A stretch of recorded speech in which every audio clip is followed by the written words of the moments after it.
So for activity 4, it asks, what is 2/3 divided by 1/4? So once again, the question is asking us how many groups of 1/4 are there in 2/3, and how do you know?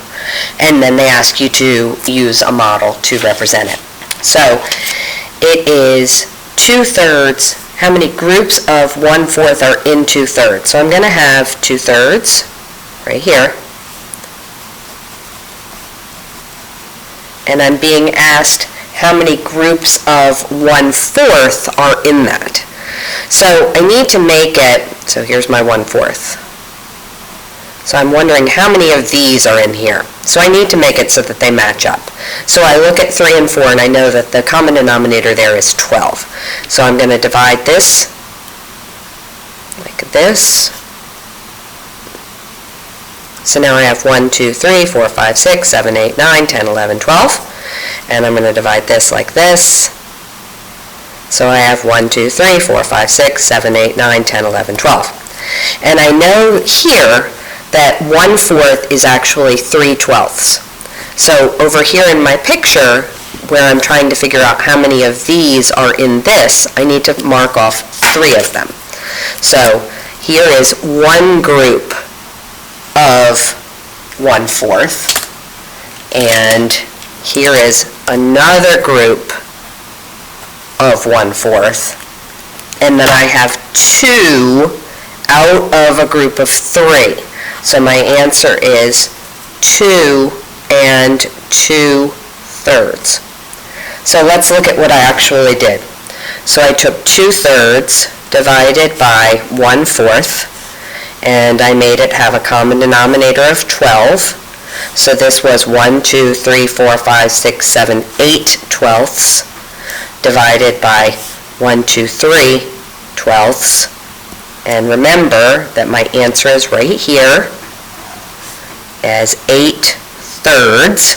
And all fractions mean divide, write the denominator outside. So 3 goes into 8 2 whole times. There are 2 groups in there with 2 out of a group of 3. And that's how I got my 2 and 2/3. So what is 2/3 divided by 1/4? 2 and 2/3. All right. The next part is the summary. And in the summary it says, as you've learned, division is the process of asking how many groups of what are in what. As we saw with the money, it's important to have equal-sized parts when we're dividing. All the money bills weren't the same, and the parts of the wholes weren't the same when we divided fractions. So when we divide fractions and figure out groups, we need to make sure we're using the same size parts, common denominator. The size of the parts is determined by the denominator. For example, if we divide 7/12 divided by 2/12, we're asking how many groups of 2/12 are in 7/12. So here's 7/12, here's 2/12. So how many groups of 2/12 are in 7/12? So here is one group of 2/12. Here is another group of 2/12. Here is another group of 2/12. So I have 3 whole groups of 2/12 and 1 out of another group of 2/12, so 3.5. If the parts are different sizes, we'll need to make them the same size. For example, if we divide 1/3 and 1/2, we're asking how many groups of 1/2 are in 1/3. So this is actually bigger than this. So we need to make them so they have a common denominator. So the common denominator is going to be 6. So we've got 2/6 divided by 3/6. So 2/6 divided by 3/6 is going to be 2/3.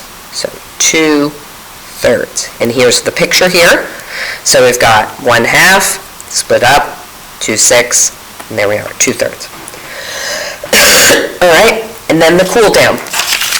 It says, what is 4/5 divided by 1/10? So we're being asked how many groups of 1/10 are in 4/5.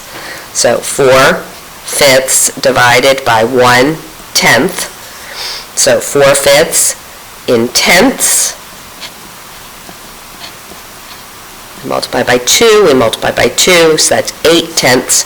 So it's 8/10 divided by 1/10. and that's going to be 8. So there are 8 groups of 1/10 in 4/5. If I had drawn a picture,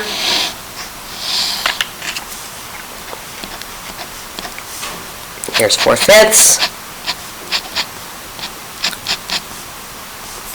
Okay, and now if I make it be tenths, there are 1, 2, 3, 4, 5, 6, 7, 8 1/10 in 4/5. All right, the next worksheet is just filling in the flow chart from the Smartboard, and I just think this is a really nice way to organize your thinking. So we're going to go ahead and fill this in.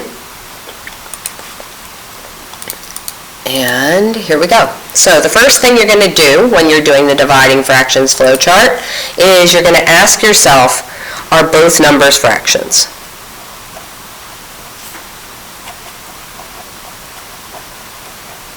Okay. So you've got two answers. You could have yes, and you could have no. Okay. If both numbers are fractions,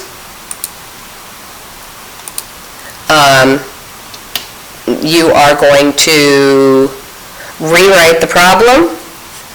Oops, I put my things in the wrong place.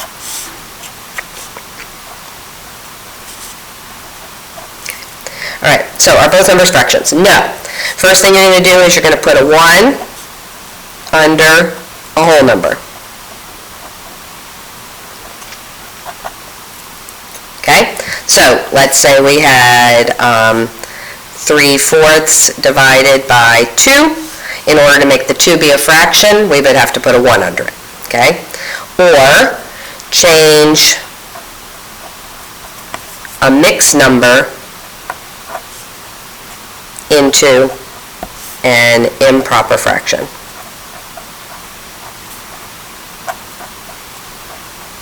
So remember, if you had like 3.5, you would say 3 times 2 is 6, plus 1 is 7/2. So the first thing you want to do is you want to make sure that both numbers are fractions. If they are, you're going to rewrite the problem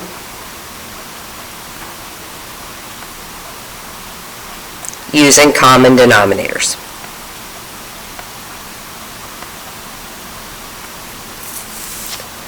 You're going to divide your numerators,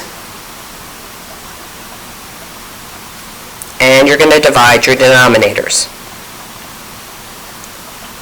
When your denominators are divided, this will always be a 1, because any number divided by itself is 1. And then the final thing you're going to do is you're going to simplify your fraction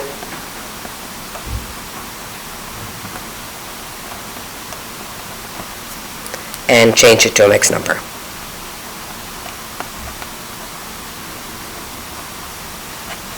So, these are notes that you can keep and look at all the time, and you just go through and do each of the steps, and it'll remind you what to do.